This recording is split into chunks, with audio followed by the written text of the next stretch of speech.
سب سے پہلے تو میں معذرت چاہوں گا. کس چیز کی معذرت؟ کہ پچھلے 2 ہفتے یا شاید 3 ہفتے سے ایشیا کپ چل رہا تھا، اور میرے سارے دوست ساتھی یہاں جو بیٹھے ہوئے ہیں یہ میرے سے ناراض تھے کہ میں ان سے بات کیوں نہیں کر رہا تھا اور میں انڈین میڈیا سے کیوں بات کر رہا تھا. تو معذرت اس کی کہ میں نے یہ سوچا تھا کہ جب انڈین میڈیا میں کوئی خبر چھپتی ہے اور ہم اس کو یہاں شائع کرتے ہیں تو میرا پہلا ری ایکشن یہ ہوتا ہے کہ یہ تو انسپائرڈ خبر ہے، بیکاز انڈیا کا میڈیا بڑا نیشنلسٹک ہے. ان کو جو بی سی سی آئی لیک کرتا ہے، جس قسم کے اینگل سے وہ کرتا ہے وہ چلا دیتے ہیں، اور کچھ لوگ ہمارے یہاں اٹھا کے اس کو چلا دیتے ہیں، اس کی کریڈیبلٹی بننی شروع ہو جاتی ہے. تو میں یہ دیکھ رہا تھا کہ انڈین میڈیا میں بہت سی غلط خبریں چھپ رہی تھیں اور مجھے احساس تھا کہ یہ کہیں سے لیک ہو رہی ہیں. اب انڈین میڈیا کو نیوٹرلائز کرنا بڑا ضروری تھا. اگر میں آپ سے بات کرتا کیا میں چاہتا ہوں، تو انڈین میڈیا نے پھر یہاں سے سٹوری اٹھانی تھی، اور وہاں کی جو آڈینس ہے اس نے سوچنا تھا یہ تو انسپائرڈ سٹوری ہے، یہ تو پاکستانی میڈیا بھی وہی کر رہا ہے جو انڈین میڈیا کرتا ہے. تو اس لیے میں نے یہ سوچا کہ جہاں ہم نے کھیلنا ہے، جس ٹرف کے اوپر ہم نے کھیلنا ہے، مجھے وہاں انڈین میڈیا کو اپنی سائڈ پہ لینا ضروری ہے، وہاں آرگیومنٹ دینا بڑا ضروری ہے، تاکہ ان کو اس بات کا احساس ہو کہ جو میں کہہ رہا ہوں اس کے اندر وزن ہے اور میں فیئر بات کر رہا ہوں. اور مجھے بڑی خوشی ہے کہ by and large I succeeded in convincing the Indian media کہ یہ جو ہائیبرڈ ماڈل ہے یہ ایک سولوشن ہے، یہ بلیک میل نہیں ہے، کچھ اور نہیں ہے، یہ ایک سولوشن ہے ایک ایسی ایشو کا جو کہ ڈیکیڈ اوور ایک پرابلم بنا ہوا ہے انڈیا پاکستان کا، اور اس کو حل کرنے کے لیے میں نے یہ سولوشن دی ہے. اور میرا خیال ہے کہ بہت حد تک میں کامیاب رہا اس میں، اور اس کا نتیجہ جو ہے وہ آج کل آپ کے سامنے آیا کہ ایشین کرکٹ کونسل نے فائنلی ہماری تجویز مان لی. اب صورتحال یہ ہے کہ پچھلے اکتوبر میں اے سی سی نے اناؤنس کر دیا تھا کہ ایشیا کپ پاکستان میں نہیں ہوگا، ایک نیوٹرل وینیو میں ہوگا، سارے کا سارا. راجہ صاحب تھے یہاں، انہوں نے ایک موقف لیا. جب میں آیا تو اس وقت ایک اور ٹویٹ آ گئی یا پریس ریلیز آ گئی کہ جی ایشیا کپ کا شیڈیول بھی جو ہے وہ بھی انہوں نے بنا کے شائع کر دیا. تو آپ کو یاد ہوگا میں نے ایک چھوٹی سی پیاری سی ٹویٹ کی تھی تنظیم کہ اچھا تو آپ نے اگر یہ سارا کچھ کر دیا تو فلانا بھی آپ کر دیں ہمیں پوچھے بغیر، ہم ہوسٹس ہیں تو آپ وہ بھی کر دیں تو اگر اتنا کچھ کر رہے ہیں. تو اس سے پھر تھوڑا بہت انڈین میڈیا کے اندر تھوڑی سی بی سی سی آئی کی کھچائی ہوئی، بٹ کم از کم موقع مل گیا ٹو انگیج. اب میں آپ کو بتاؤں وہ انگیجمنٹ بڑی مشکل تھی، بہت مشکل تھی، کیونکہ ہم سمجھتے ہیں کہ انڈیا کا بڑا کلاؤٹ ہے آئی سی سی میں، تو آپ سوچئے کہ اے سی سی میں کتنا کلاؤٹ ہوگا. ہمیں ایگزیکٹو کمیٹی میں بھی ہمیں نہیں بٹھایا ہوا وہاں، اور خود ہی سارے فیصلے ہوتے ہیں وہاں، چاہے 3-4 ایشین کنٹریز جو ہیں وہ فیصلے کر لیتے ہیں، ہمیں پوچھا بھی نہیں جاتا. یہ ہو رہا تھا یہاں، اور یہ کب سے ہو رہا تھا. تو ایک تو یہ سارے ایشوز کو لینا تھا، کھڑا کرنا تھا، اور پھر وہ جو ان کا فیصلہ تھا کہ سارے کا سارا ایشیا کرکٹ کونسل کا جو ایشیا کپ ہے وہ ایک ہی نیوٹرل وینیو پہ ہوگا، اس کو بھی پھر کاؤنٹر کرنا تھا. میں آپ کو بتاؤں اس میں بڑی محنت کرنی پڑی ہمیں، دھکے لگے،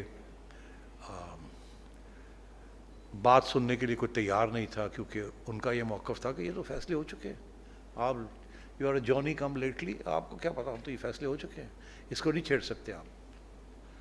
بہرحال دبئی میں میٹنگز میں نے کی، کچھ اوپن میٹنگز تھی، کچھ خفیہ میٹنگز تھی.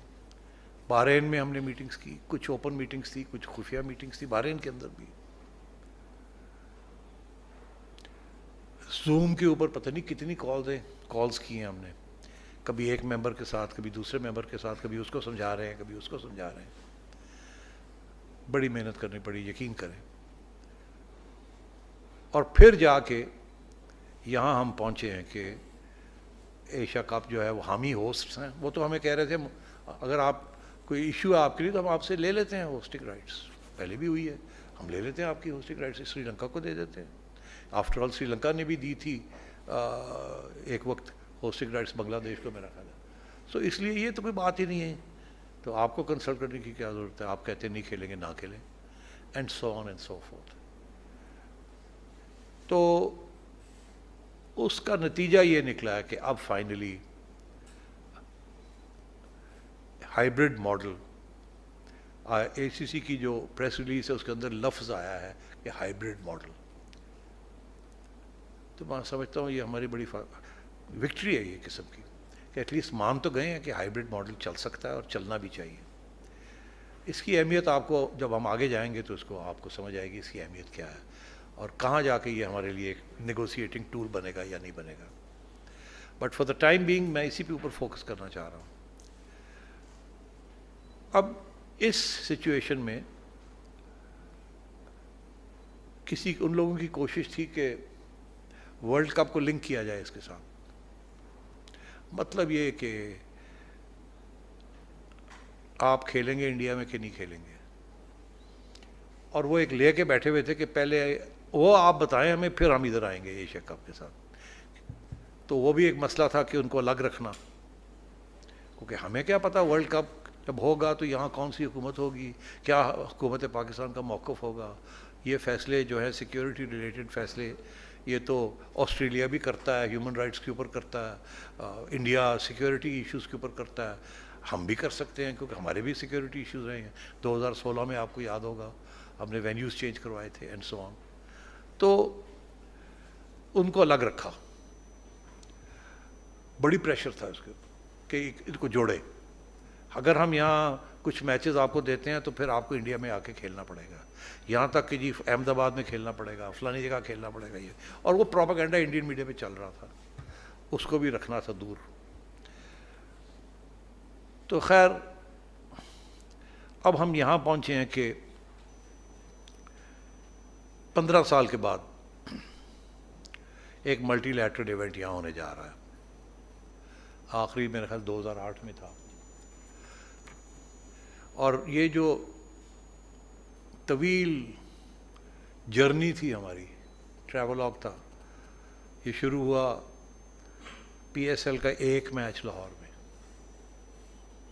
پھر 4 میچز، اور چلتے چلتے چلتے اب سارے میچز پاکستان میں ہو رہے ہیں.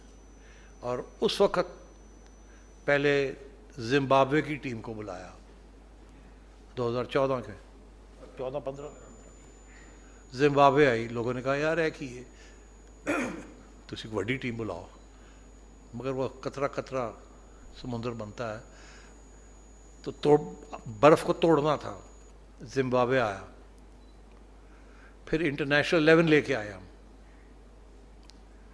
اس کے بعد میں سری لنکا گیا اور میں نے جا کے سری لنکا کو کہا کہ آپ کے اوپر جو کچھ ہوا تھا 2008 میں، اب وقت آ گیا کہ آپ واپس پاکستان آئیں.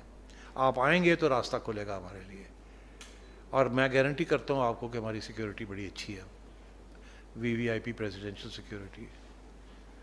اور پھر میں نے انہیں یاد دلایا کہ جب سری لنکا کے اندر سول وار ہو رہی تھی تو ساری دنیا کے کرکٹنگ نیشنز نے وہاں جانے سے انکار کر دیا تھا. پاکستان واحد کنٹری تھی، ہم نے جا کے کولمبو میں کھیلے جب بم بھی پھٹ رہے تھے. تو میں نے جب ان کو یہ یاد دلایا کہ اب وقت آ گیا ہے کہ یو او اس دس، تو مجھے یاد ہے وہ ایک ریسیپشن تھی جہاں میں نے یہ بات کہی. تو اس کے بعد chairman of the Sri Lankan cricket board وہ آئے، انہوں نے کہا جی یہ آپ نے جو بات کی ہے یہ بڑی درست ہے، یہ صحیح ہے، ہم اپنا موقف ابھی چینج کرتے ہیں، ہم بھی آئیں گے ایک میچ کھیلنے. میں نے کہا تھا ایک میچ کھیلنے آ کے پھر دیکھا جائے گا بعد میں. تو وہ آئے. اس کے بعد پھر آپ نے دیکھا ویسٹ انڈیز کو ہم لے کے آئے، کراچی میں 3 میچز کروائے، اور پھر راستہ آہستہ آہستہ کھلنا شروع ہو گیا. اور یہ جرنی بڑی مشکل تھی، مگر آج یہ پہلا ملٹی لیٹرل ایونٹ جو ہے کم از کم ہمیں اس کا حصہ ملا ہے. اور صورتحال یہ تھی جیسے میں نے آپ سے کہا ہمیں کچھ بھی نہیں مل رہا تھا، یہاں تک وہ کہہ رہے تھے کہ ہوسٹنگ رائٹس بھی آپ سے لے لیں گے اگر آپ بات نہیں مانیں گے تو. اگر وہ ہماری ہائیبرڈ ماڈل کی بات نہ مانتے تو آپ سوچیے ایک بہت بڑی کرائسس ہو جانی تھی، کیونکہ کرائسس تو یہی ہونی تھی نا کہ یا تو پھر ہم اسی یا لمحے پہ جاندے یا پھر اسی اکھاں دکھاندے. اگر ہم بوائیکاٹ کرتے تو اس کے ریپرکشنز پھر آگے ورلڈ کپ میں ہونے تھے، ورلڈ کپ کے بعد چیمپئنز ٹرافی میں ہونے تھے، پھر آئی سی سی میں ہونے تھے، ہر قسم کے اس میں خطرے تھے. تو وہ ایک کیلکولیٹڈ رسک تھی کہ ہم اپنا کیس پریزنٹ کریں گے، مگر یہ پیچھے ضروری ہے کہ یہ بات بھی چلتی ساتھ ساتھ چلنی چاہیے اور سب کو سمجھائیں گے. تو خیر اللہ کا بڑا شکر ہے کہ ہم کامیاب ہو گئے، کیونکہ ہم نے جو فارمولا پیش کیا تھا وہ مڈل گراؤنڈ تھی. اس میں کوئی جیت ہار نہیں تھی، مگر ایک ریشنل راستہ ہم دکھا رہے تھے کہ آگے جا کے اس طریقے سے بھی مسئلے حل ہو سکتے ہیں. دوسری ٹیمز کھیلیں گی. ابھی ہم نے یہ طے نہیں پایا کہ کس وینیو پہ یہاں ہوں گے، مگر جو شیڈیول ہے وہ ورک آؤٹ کیا جا رہا ہے. اس میں کچھ تبدیلیاں ہم نے مانگی ہیں، کچھ وہ سمجھتے ہیں اس کو ایسے ہونا چاہیے ایسے ہونا چاہیے، تو وہ ابھی ڈبیٹ جاری ہے. مگر ان پرنسپل آپ نے پڑھ لیا کہ پریس ریلیز میں کہ they have accepted the hybrid model, اور ان کا خود کہنا ہے کہ 4 matches that's the minimum.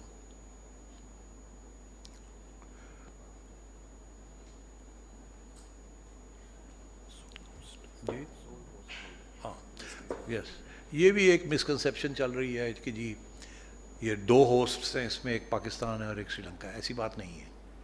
We are the host, ساری گیٹ ریسیٹس ہماری ہیں.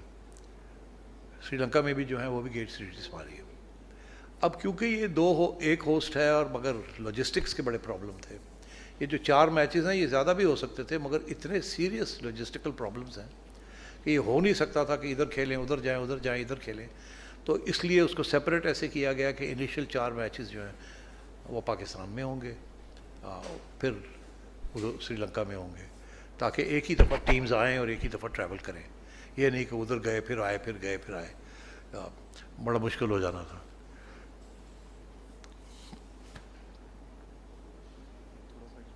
جی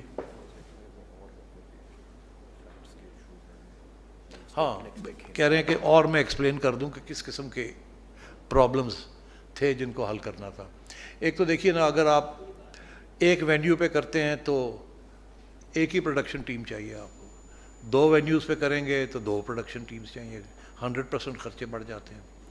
پھر سوال یہ آتا ہے کہ جی فلائٹس، اگر کوئی فلائٹ مس ہو گئی، کیونکہ اتنا ٹائٹ شیڈیول ہے، 17 دن کا شیڈیول ہے، اتنا ٹائٹ شیڈیول ہے کہ بیٹنگ کے لیے پریکٹس کے لیے اوکیجنلی 1 آدھ دن مل جاتا ہے، مگر عام طور پہ تو ون آفٹر دی ادر.